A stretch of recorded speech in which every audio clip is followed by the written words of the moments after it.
사드 무기의 전략자산입니다. 폭파했는데 잡고 보니 중국어를 하네? 중국이 국내에 미국의 전략자산을 폭파하게 되죠. 미국이 참전하지 않을 수 없을 것이다? 그런 계산 아니었을까? 윤석열 씨발 가장 충격적인 뉴스입니다.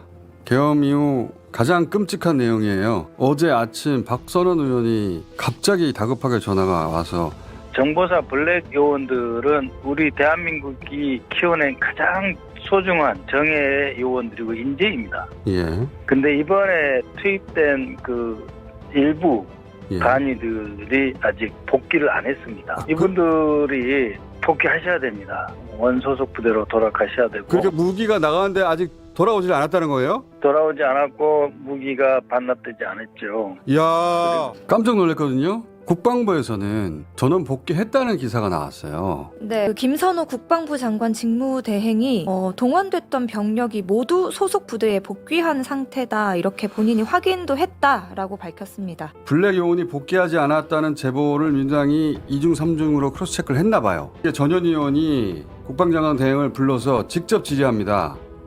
실제로 지금 시중에서 무기를 소지하고 있는 블랙 요원으로부터의 제보입니다.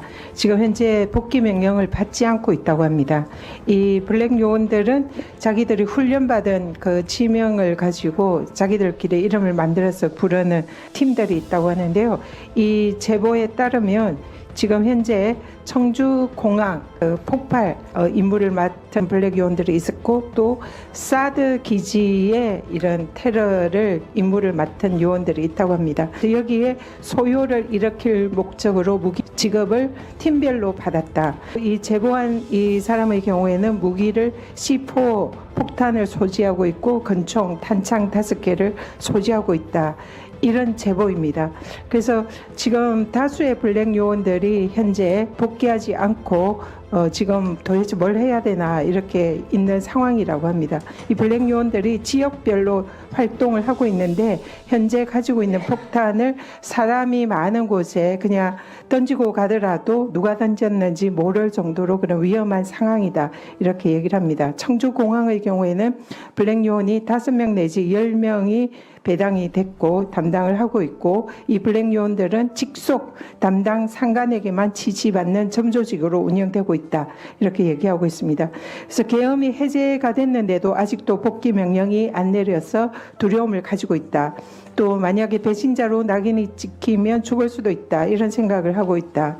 그래서 얼마 전에 국회에서 민주당 박선원 의원이 블랙 움직이지 마라 이렇게 얘기를 했는데 그것이 굉장히 안심이 됐다. 한 번 더 그런 얘기 좀 해주면 안 되겠냐 이런 호소를 하고 있습니다.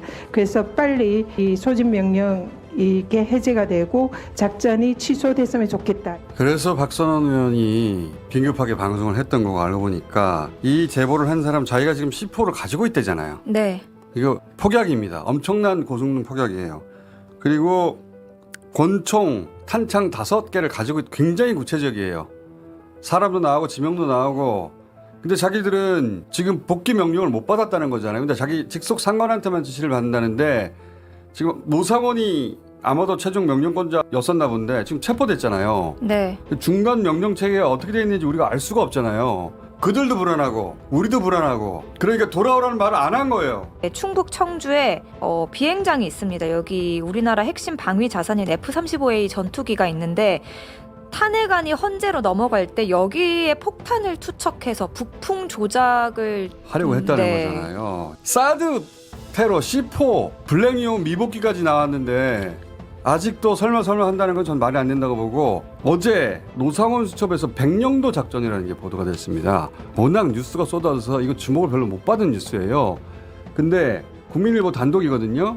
노상원 수첩에서 무슨 내용이 나왔냐. 백령도 수거 작전이 대상을 체포 후에 배를 통해서 백령도로 보내는 과정에서 사살한다.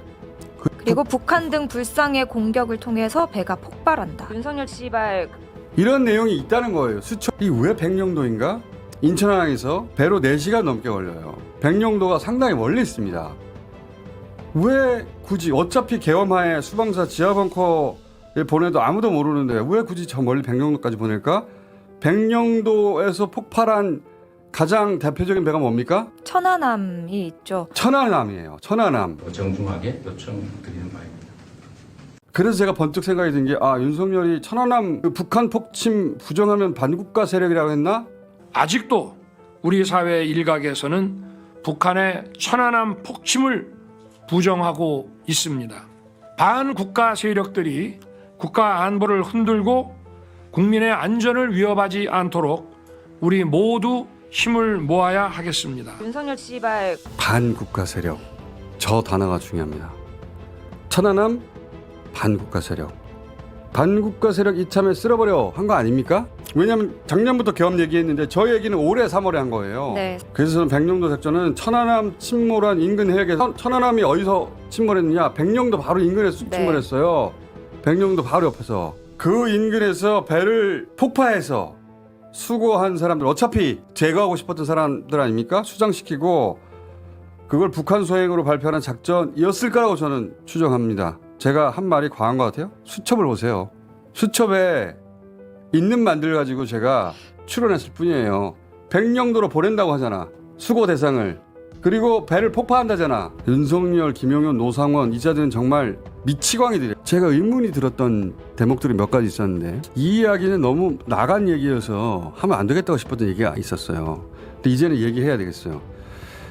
윤석열이 탄핵소추 전에 담화를 냈잖아요. 뭐 내란죄가 아니다. 뭐 국회 질서 유지하려고 했다. 근데 제가 가장 이해가 안 가는 대목이 하나 있었는데 뭐냐면 중국 드론 얘기를 하거든요. 지난 6월 중국인 3명이 드론을 띄워 부산에 정박 중이던 미국 항공모함을 촬영하다 적발된 사건이 있었습니다.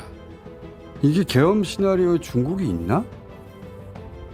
이때도 김건희 씨가 오비를 찾을 때예요. 김건희 씨가 그럼 나 통일 대통령 되는 거야? 라는 말을 할 때예요. 노상원이 요원들을 모집할 때 외국어 능통자를 찾았는데 네. 러시아하고 중국어. 네. 김병준 의원이 이야기한 내용이거든요. 정대령은 우회 공작하는 요원들, 예를 들면 중국이나 러시아나 국내외에서 공작하는 인원 있잖아요. 소위 얘기한 블랙 요원들, 네. 그 사람들을 이제 규합을 한 것 같아요. 점조직으로. 그러면서 이제 언어 능력하고 이런 것들을 갖춘 능력자. 언어 능력. 정대령이 그 증언을 했었거든요. 언어 능력과 이제 갖춘 리스트를 사령관한테 줬다. 러시아어요? 중국하고 그 제보자는 러시아에 대한 언어 능력이라고 했고 러시아는 우크라이나 전 관련이라고 저는 보는. 아니 왜 중국어 하는 사람이 필요하지? 정말 필요하니까 굳이 찾았겠죠. 어디다 쓰려고 하는 거지? 이게 윤석열의 중국 드론 발언하고 어떻게 연결되는 거지? 도대체? 저의 풀리지 않는 조각 중 하나였어요. 다 이유가 있어서 발언한 거거든요. 탄핵소추 직전에 다 이유가 있는 겁니다. 풀리지 않는 조각인데 블랙 요원 제보를 보고 이게 저 나름대로 풀렸어요. 사드 무게 전략 자산입니다. 폭파했는데 잡고 보니 중국어를 하네? 중국이 국내에 미국의 전략 자산을 폭파하게 되죠. 중국어 말하는 요원이 필요했던 게 아닐까? 여기서 중국까지 끌어들이면 미국이 참전하지 않을 수 없을 것이다? 그런 계산 아니었을까?